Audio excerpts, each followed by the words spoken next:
Hello दोस्तों, आज हम अपनी टेंस लर्निंग की प्रोसेस में सेकंड टेंस पर मूव कर रहे हैं।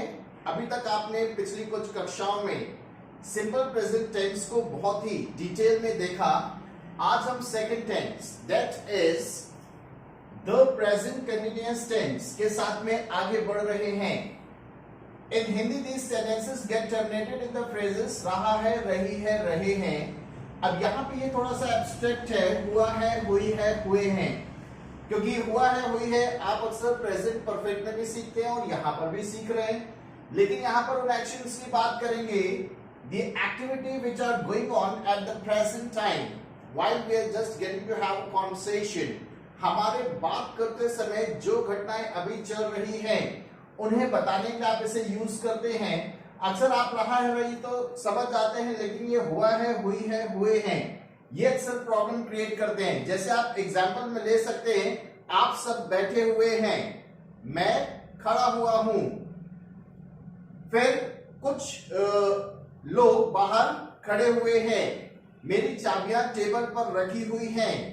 तो रहा है, रही है, रहे हैं के अलावा हुई है, हुआ है और हुए हैं, इनसे भी प्रेजेंट कंटीन्यूअस टेंस खत्म होते हैं।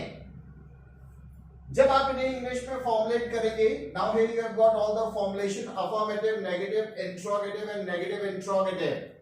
Subject is MR, V1 ing, very important. कोई भी कंटीन्यूअस टेंस होगा, verb will always be in its ing form. आप कोई भी कंटीन्यूअस टेंस ले, वर्ब को हमेशा ing फॉर्म में लेना है। Then object and remaining portion. While shifting in the negative, we tend to use subject is MR. यहाँ पे not missing हो गया है, चलिए ऐड कर देते हैं।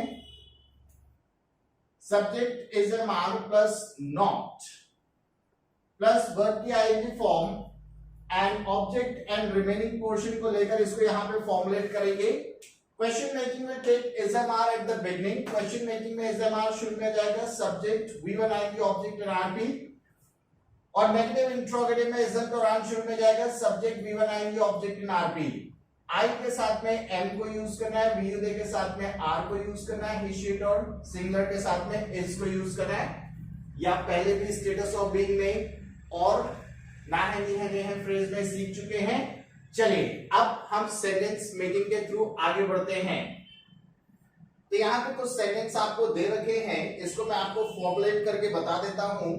हम आज एक नया टेंस सीख रहे हैं। तो चलिए, सब्जेक्ट आपको पता है सबसे शुरू में आने वाला नाउन नाउन वी दे के साथ वहां देखिए क्या लिखा हुआ है, क्या लेना है, आर। अब जो रहा रही के पहले होता है वही वर्ब होता है, इसी में आएंगे जोड़ना है। सीख रहे हैं, सीखने को हम बोलते हैं लर्न, क्योंकि कंटीन्यूअस टेंस है तो इसमें जोड़ दिया ing, लर्निंग। क्या सीख रहे हैं, अ न्यू टेंस। अब बचा क्या, समय। समय है आज, समय हमेशा लास्ट में लेना है, that is today. So the full sentence is we are learning a new tense today. वह इन दिनों कक्षा में नहीं आ रहा है। रहा है मतलब कोई ही होगा, ही शीट के साथ में इज, नहीं है तो नॉट। आ रहा है दैट यू कॉल कमिंग। कहां नहीं आ रहा है, टू द क्लास। अब बचा क्या, समय। समय है इन दिनों, इन दिनों को आप क्या बोलते हैं, these days। तो यहां पे आपका सेंटेंस बना, he is not coming to the class these days। अब क्वेश्चन फ्रेज है, हेल्पिंग वर्ब से बनेगा, क्योंकि यहाँ पे क्या शुरू में है। जब कभी भी क्या शुरू में होता है तो हेल्पिंग वर्ब को शुरू में लेके सेंटेंस को बनाते हैं। इज एम शुरू में आएगा, फिर उसके साथ में सब्जेक्ट V1 आएंगे, ऑब्जेक्ट एंड RP। सब्जेक्ट है आ, इसके पहले जुड़ेगा आर यू सीख रहे हैं, सीखने को that we call learning. Are you learning, क्या सीख रहे हैं, इंग्लिश। और इन दिनों के लिए फिर से जैसे यहां पे आपने यूज किया है, these days, nowadays, that you can apply here to question mark। क्या वे दोहराव नहीं कर रहे हैं। अब देखिए यहाँ पे सब्जेक्ट है दे, अब दे के पहले यहाँ पे क्या भी है, नहीं भी है, तो नकारात्मक प्रश्न है तो हमने जोड़ा आंट। आंट दे, दोहराव करने को क्या बोलते हैं, रिवाइज, और इसमें वर्ब फॉर्म हो जाएगा रिवाइजिंग। आंट दे रिवाइजिंग, कितना छोटा सेंटेंस बन गया। फिर इसके बाद में वे आपस में क्यों झगड़ रहे हैं। अब देखिए क्यों बीच में आया, अब WH क्वेश्चन वर्ड है ये, क्यों को आप बोलते हैं वाई। अब इसके बाद में सब्जेक्ट है दे के पहले जुड़ेगा आर, वाई आर दे, झगड़ने को क्या बोलेंगे, फाइटिंग।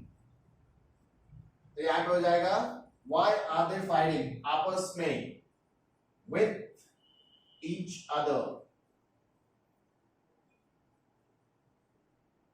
Question mark. फिर उसके बाद में आप सुबह जल्दी कहां जा रहे हैं, फिर से यहां कहां बीच में आया। चलिए तो इसको ट्रांसलेट करके शुरू में लीजिए, तो यहां पे हो जाएगा वेयर, सब्जेक्ट है आप, यू, इसके पहले जुड़ेगा आर, वेयर आर यू, जा रहे हैं, व्हाट यू कॉल जाना, गो, आईएनजी जुड़ेगा गोइंग, सुबह जल्दी, that you call early morning.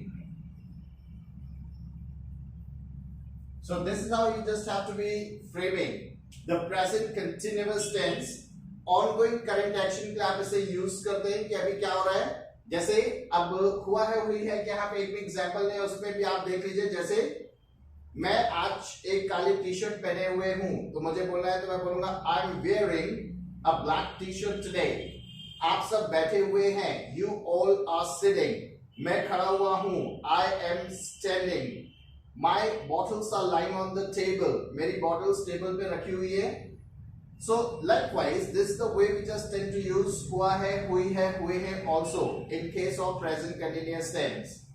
तो उम्मीद करते हैं आप सभी को यह टेंस बहुत अच्छी तरह से समझ में आया होगा। इसे यूज करिए क्योंकि ये डे टू डे लाइफ में बहुत अक्सर यूज होता है। सुबह सुबह आप उठे, स्कूल जा रहे बच्चे हो, तो आपको किसी ने पूछा कहां जा रहे हैं, तो आप बोलेंगे we are going to school, ठीक है। अगर आप कल छुट्टी मना रहे हैं तो आप बोलेंगे we are having a day off tomorrow, और we are going to have a day off tomorrow. तो इस तरीके से आप प्रेजेंट कंटीन्यूअस टेंस को बहुत अक्सर यूज करते हैं सेंटेंस मेकिंग में, और इसे प्रैक्टिकल इंप्लीमेंटेशंस के लिए आप यूज करिए और एंजॉय करिए। Thank you everyone, have a great day ahead, bye bye.